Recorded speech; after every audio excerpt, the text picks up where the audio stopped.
Sebelum mulai videonya, gue mau ngasih tahu dulu jam yang lagi gue pakai ini produk lokal guys. Biasa soalnya ditanya-tanyain tuh jamnya gue pakai apa, jamnya pakai apa. Nah ini tuh mereknya adalah WOS Watch ya namanya. Brand dari Bandung, teman-teman bisa cek aja jamnya tipe lain ataupun model lainnya kayak gimana di deskripsi di bawah. Nanti gue taruh Instagramnya. Belinya langsung aja mampir ke link yang tersedia di akun Instagramnya ya.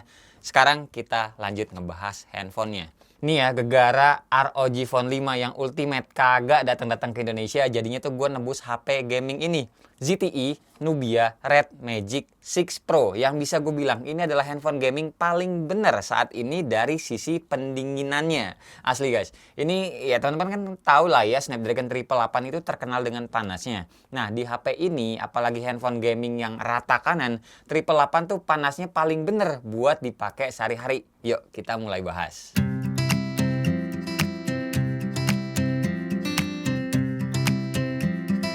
Hai semua, gua Wasa. Ya, ini adalah Red Magic 6 Series. Sedikit cerita, ini tuh dijual di toko officialnya mulai dari varian terendahnya. Ada Red Magic 6 yang biasa dengan RAM 12GB, 128GB storage. Dan yang gue pegang ini adalah yang versi Pro-nya dengan RAM 16GB dan 256GB storage. Nah, harganya berapa? Langsung aja cek juga di deskripsi di bawah. Tapi yang 6 Pro yang gue punya ini kayaknya lagi habis. Pantengin aja tokonya ntar lagi atau ya mungkin bakalan ada apa ibaratnya restock ya. Jadi ya tenang aja, itu juga official store. Garansinya udah pasti aman.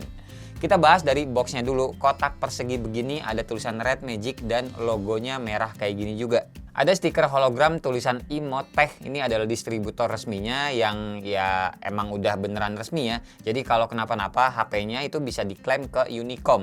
Apalagi kalau ngelihat di bagian pinggir boxnya ini juga udah ada tulisan dengan bahasa Indonesia. Isi di dalamnya lengkap. Selain ada handphonenya, ada 3 box lagi yang berisikan SIM card ejector, case yang tengahnya ini bolong, kartu garansi dan panduan dengan bahasa Indonesia, kabel Type-C to C berwarna merah, kepala charger 30 watt, yang mana sebenarnya kalau dari handphonenya sendiri ini udah sanggup sampai 66 watt. Cuma dijual terpisah nih kayak begini bentukannya yang 66 watt.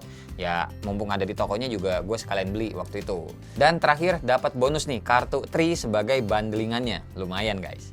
Oke lanjut ke handphonenya. Buat layarnya kita tuh dikasih ukurannya 6,8 inch. Gede ya. Panelnya AMOLED dan punya refresh rate 165 Hz guys. Cheer. Di saat handphone lain mentok 144 Hz, ini Red Magic 6 Series nyampe 165. Tapi jujur ya, di mata gue sih tidak berasa. Paling berasa banget sebenarnya kalau mata gue ya pribadi nih ya. Sebenarnya 60 Hz ke 90 Hz berasa bedanya. 90 ke 120 juga berasa bedanya. Nah, kalau dari 120 sampai ke 144 Hz atau bahkan sampai ke 165 Hz, mata gue sih nggak bisa ngehin banget. Makanya di handphone ini juga sehari-hari gue mentokin di 120 Hz aja. Lanjut lagi, fingerprintnya so pasti di dalam layar. Nggak ada masalah buat performanya, pun begitu face unlocknya juga sama-sama aja cepetnya. Lanjut di bagian belakangnya, nah ini yang bikin beda antara versi Pro dengan versi yang biasa. Jadi Red Magic 6 biasa itu bagian belakangnya semuanya adalah kaca. Sedangkan kalau yang versi Pro yang gue pegang ini bagian tengahnya adalah aluminium. Hal ini selain looks-nya kelihatan lebih mewah karena warnanya nih kalau kelihatan kan warna gunmetal gini ya. Fungsi lainnya adalah sebagai tambahan cooling sistemnya guys. Terus layaknya handphone gaming yang lain, HP ini juga ada lampu RGB-nya. Total ada 3 di belakang. 2 di bagian tengah sini dan 1 lagi di logo Red Magic-nya. Lanjut gue jabarin interface bodinya dulu ya. Sebelah atas ada mic sama jack audio. Yes guys, ini masih ada jack audio pastinya ya sebagai handphone gaming ya hal wajib lah ya.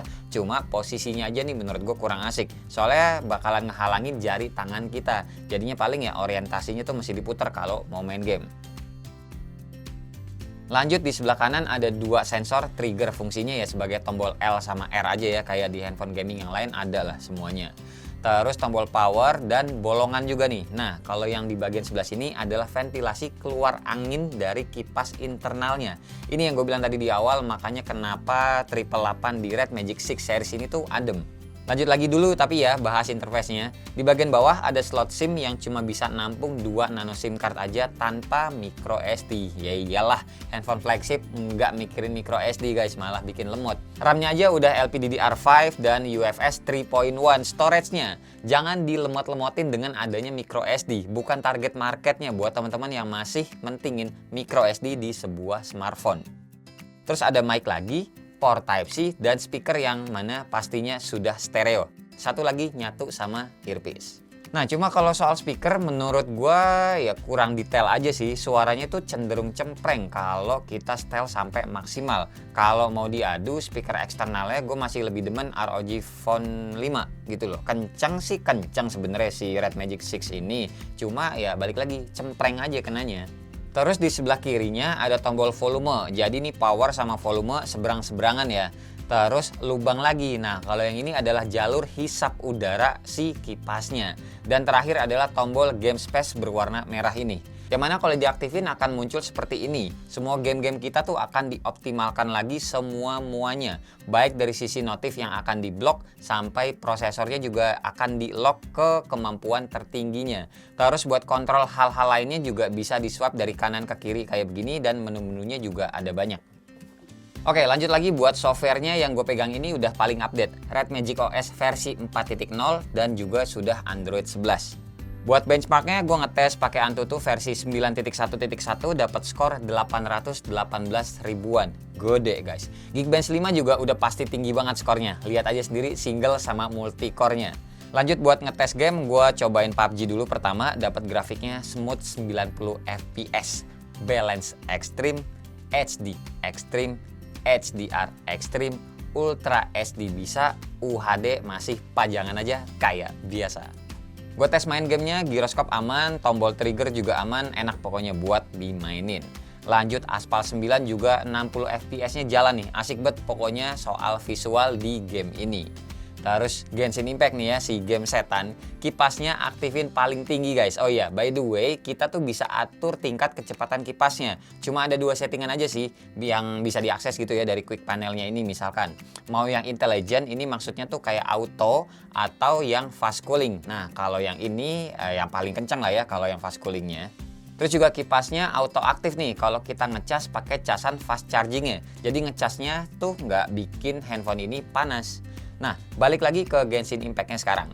Secara default kita tuh dapat grafiknya medium. Kipasnya auto nyalain aja ke mode fast cooling-nya. Main kira-kira setengah jam, handphone berasa anget aja guys. Kalau di 888 lain nih gue masih apal banget nih. Pasti udah panas nggak nyaman tangan kita. Tapi di Red Magic 6 Pro ini masih anget aja hitungannya dan masih enak buat kita mainin. Kipas internalnya ini tuh ngaruh banget. Kalau dirasa-rasa juga kipasnya ini emang beneran ngeluarin udara panas. Berasa kalau misalkan gue deketin ke pipi gue kayak begini dan suaranya juga menurut gue keren aja gitu loh. Muter ada kipas di dalam sebuah handphone. Kalau handphone gaming lain kan paling pakai cooling biasa gitu ya di dalamnya dan pakai pendingin eksternal yang ditempel ke bodi belakang handphonenya. Nah, kalau si Red Magic 6 Pro ini juga ada sebenarnya dan dual fan juga. Kipas itu ada 2 untuk yang eksternal kayak begini. Aksesoris yang kipasnya ini tuh bisa dibeli secara terpisah. Cuma balik lagi nih, kalau Red Magic teman-teman nggak beli fan eksternalnya juga nggak apa-apa. Kalau handphone gaming lain tuh kayak gimana ya, kayak wajib aja gitu loh beli kipasnya supaya gaming experience-nya lebih enak. Red Magic 6 Pro ini tuh menang lebih dingin secara default bawaan pabrik karena ada kipas internal. Terus ada cooling sistemnya juga, plus material belakangnya aluminium. Jadi panasnya itu tuh cepet ngilang. Jadi tuh begini aja udah enak guys main game tuh. Apalagi kalau teman-teman beli fan atau kipas tambahannya lagi. Oke, pokoknya soal gaming experience, si Red Magic 6 Pro ini tuh asik pokoknya. Kalahnya ya, kalah sama ROG Phone 5 itu cuma di bagian ngecasnya aja yang di samping sini. Red Magic 6 Pro itu nggak ada, sedangkan kalau ROG Phone 5 itu ada. Jadinya kalau di ROG Phone 5 5 mau main sambil ngecas enak, tangannya nggak kehalang. Tapi kalau di Red Magic 6 Pro ya kehalang sih. Lanjut ngomongin baterainya, kita tuh dikasih 5050 mAh yang gue coba main SOT-nya ini cuma nyampe 5-6 jam lah dengan game sesekali, bukan yang gue geber banget ya. Dan lama pengecasannya juga gue ngetes dari 4% sampai full, ini makan waktu tidak sampai 1 jam. Oke, sekarang kita lanjut bahas ke bagian kameranya. Buat yang depan resolusinya 8 megapiksel. Kamera belakangnya ada 3. Main kameranya 64 megapiksel, lanjut ultrawide 8 megapiksel, dan satu lensa yang menurut gue tidak penting, yaitu makro 2 megapiksel. Ya nggak penting bener lah, handphone gaming buat apaan lensa makro, ya nggak? Buat lensa ultrawide-nya ini tuh agak aneh guys, karena biasanya kan kalau di handphone lain jadi satu ya di mode foto. Nah kalau di Red Magic 6 Pro ini tuh adanya di mode Pro. Bisa diubah kalau kita ada di mode yang mode Pro, bukan mode foto kayak gini. Lanjut buat perekaman videonya, lensa depan bisa maksimal 1080p 30 fps aja. Sedangkan lensa belakangnya bisa sampai 8K 30 fps. Jomplang banget ya kamera depan sama kamera belakangnya. Buat kamera belakangnya juga ada mode stabilisasinya, video anti-shake mereka namainnya. Ada mode lain juga seperti ini dan banyak sih, bisa dilihat sendirilah teman-teman nih.